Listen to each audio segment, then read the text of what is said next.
Hi friends, welcome back. ഇന്ന് നമ്മൾ വളരെ ചിലവ് കുറഞ്ഞ രീതിയിൽ 10 മിനിറ്റ് കൊണ്ട് സിമ്പിളായിട്ട് എങ്ങനെയാണ് ബിരിയാണി ഉണ്ടാക്കുന്നത് എന്നാണ് കാണിക്കുന്നത്. അപ്പോൾ നമുക്ക് വീഡിയോ കാണാം.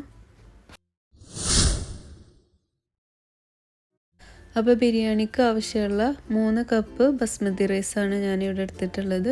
250 ml മെഷർമെൻറ്റ് കപ്പാണ്. അപ്പോൾ കഴുകി വാരി വെച്ചിട്ടുണ്ട്. പിന്നെ നമുക്ക് കുക്കറിലേക്ക് ആവശ്യമുള്ള ഓയിൽ ഒഴിച്ച് കൊടുക്കണം. 3-4 ടേബിൾ സ്പൂണോളം ഉണ്ടാവും. പിന്നെ അതിലേക്ക് 3 ഏലക്ക, കുറച്ച് ഗ്രാമ്പു, പിന്നെ അതുപോലെ തന്നെ ചെറിയ പീസ് പട്ട, പിന്നെ സാജീരകം ഒരു 1/4 ടീസ്പൂണ്, 1.5 പീസ് ഒനിയൻ എടുത്തിട്ടുണ്ട് കേട്ടോ. ചെറിയ 1.5 ഒനിയൻ എടുത്തിട്ടുണ്ട്. അപ്പോൾ നമ്മൾ അതിട്ട് കൊടുക്കുക. പിന്നെ ഞാനിവിടെ 1/2 കിലോന് ചിക്കനാണ് എടുത്തേക്കണത്, അതും ചേർത്ത് കൊടുക്കണം.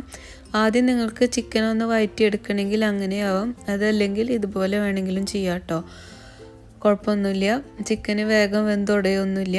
അപ്പോൾ ഞാൻ ആദ്യം ഒനിയനും പിന്നെ ചിക്കനും കൂടി ചേർത്തിട്ട് ഒന്ന് വഴറ്റി കൊടുക്കുന്നുണ്ട്.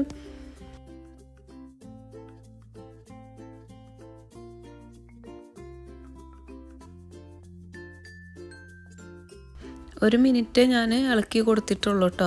പിന്നെ അതിലേക്ക് 1 ടേബിൾ സ്പൂണ് ജിഞ്ചർ ഗാർലിക് പേസ്റ്റും ചില്ലി പേസ്റ്റും കൂടിയിട്ട് 1 ടേബിൾ സ്പൂണോളം ചേർത്ത് കൊടുക്കുക.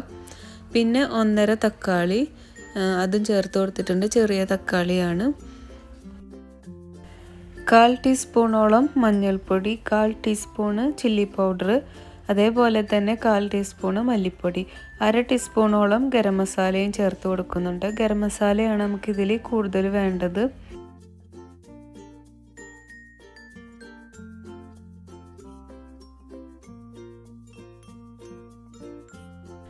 കാൽ ടീസ്പൂണ് കുരുമുളക് പൊടി, നമ്മുടെ ചിക്കനിലേക്ക് ആവശ്യമുള്ള ഉപ്പും കൂടി ചേർത്തിട്ട്, പിന്നെ 1 ടേബിൾ സ്പൂണോളം ലെമൺ ജ്യൂസും ഉണ്ട്.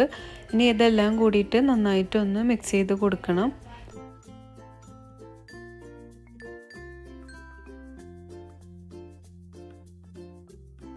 മിക്സ് ചെയ്തതിന് ശേഷം 2-3 മിനിറ്റ് ഒന്ന് വെയിറ്റ് ചെയ്യുക. അപ്പോൾ ഇതാ ചിക്കനിൽ വെള്ളം നന്നായിട്ട് ഇറങ്ങി വന്നിട്ടുണ്ട്. ഇനി നമുക്കതിലേക്ക് അരി ആഡ് ചെയ്യണം. അപ്പോൾ കഴുകി വെച്ച അരിയും കൂടി ഒന്ന് ആഡ് ചെയ്യുക. ഇത് കൂടുതൽ വെള്ളമൊന്നും ആവില്ല കേട്ടോ, നമ്മൾ വെള്ളം ഒഴിച്ചെടുക്കുമ്പോൾ കറക്റ്റായിട്ട് ഒഴിച്ചാൽ മതി. ചോറ് അധികം വേവ് കൂടുതലായിട്ട് അങ്ങനെയുള്ള പ്രശ്നങ്ങളൊന്നുമില്ല, കറക്റ്റ് വേവായിരിക്കും. പെട്ടെന്ന് തന്നെ നമുക്ക് ഒറ്റ വിസിലിൽ സിമ്പിളായിട്ട് നമുക്കിത് ബിരിയാണി ഉണ്ടാക്കാം. ബാച്ചിലേഴ്സിനൊക്കെ സുഖമാണ് കേട്ടോ ഈ ബിരിയാണി ഉണ്ടാക്കാൻ. ടേസ്റ്റിൽ യാതൊരു വ്യത്യാസവും ഇല്ല, നല്ല ടേസ്റ്റി ആയിട്ടുള്ള ബിരിയാണിയാണ്. അപ്പോൾ ഇനി നമുക്ക് അതിലേക്ക് ആവശ്യമുള്ള വെള്ളം ഒഴിച്ചു കൊടുക്കണം. ഈ കപ്പിൽ ഞാൻ 3 കപ്പ് ബസ്മതി റൈസാണ് എടുത്തിട്ടുള്ളത്. അപ്പോൾ 3.5 കപ്പ് വെള്ളമാണ് ഞാനിവിടെ ഒഴിച്ചു കൊടുക്കുന്നത്. ബാക്കി ചിക്കനിൽ നിന്ന് വന്ന വെള്ളമുണ്ട്, അപ്പോൾ അതൊരു 1 കപ്പോളം ഉണ്ടാവും. അപ്പോൾ വെള്ളം ഒഴിച്ച് കൊടുക്കുമ്പോൾ എല്ലാവരും ശ്രദ്ധിക്കണം.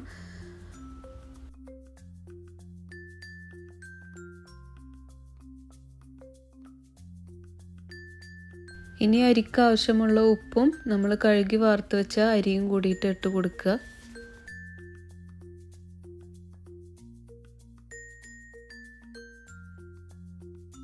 പിന്നെ ഞാൻ ഇതിൽ പുതിനയുടെ ഇല മാത്രമേ ഇട്ടിട്ടുള്ളൂ. നിങ്ങളുടെ കയ്യിൽ കൊറിയാണ്ടറിൻ്റെ ഇലയും പുതിനയും കൂടി ഉണ്ടെങ്കിൽ അത് രണ്ടും കൂടിയിട്ട് ആഡ് ചെയ്യണം കേട്ടോ. പിന്നെ നമ്മൾ കഴുകി വെച്ച അരി, 1 ടേബിൾ സ്പൂണ് നെയ്യ്, 1 ടേബിൾ സ്പൂണ് ലെമൺ ജ്യൂസും കൂടി ചേർത്ത് കൊടുക്കുക. എന്നിട്ട് നന്നായിട്ടൊന്ന് മിക്സ് ചെയ്തതിന് ശേഷം 1 വിസിൽ വരെ വെയിറ്റ് ചെയ്യുക. 1 വിസിലിന് ശേഷം നമ്മുടെ സ്റ്റൗ ഓഫ് ചെയ്യണം.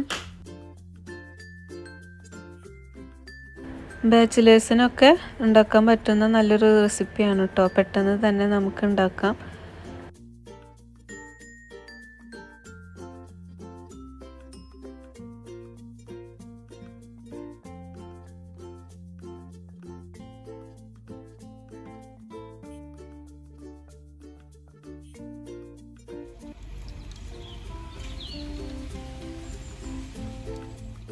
അപ്പോൾ 1 വിസിലിന് ശേഷം നമ്മൾ കുക്കറൊന്ന് ഓപ്പൺ ചെയ്ത് നോക്കുകയാണ്.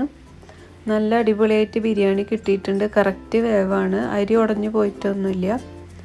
ഞാൻ പറഞ്ഞ അതേ രീതിയിൽ വേണം നിങ്ങൾ ഉണ്ടാക്കി നോക്കാൻ. നമ്മുടെ വെള്ളം നന്നായിട്ട് ശ്രദ്ധിക്കണം, കറക്റ്റ് മെഷർമെൻ്റ് ആയിരിക്കണം.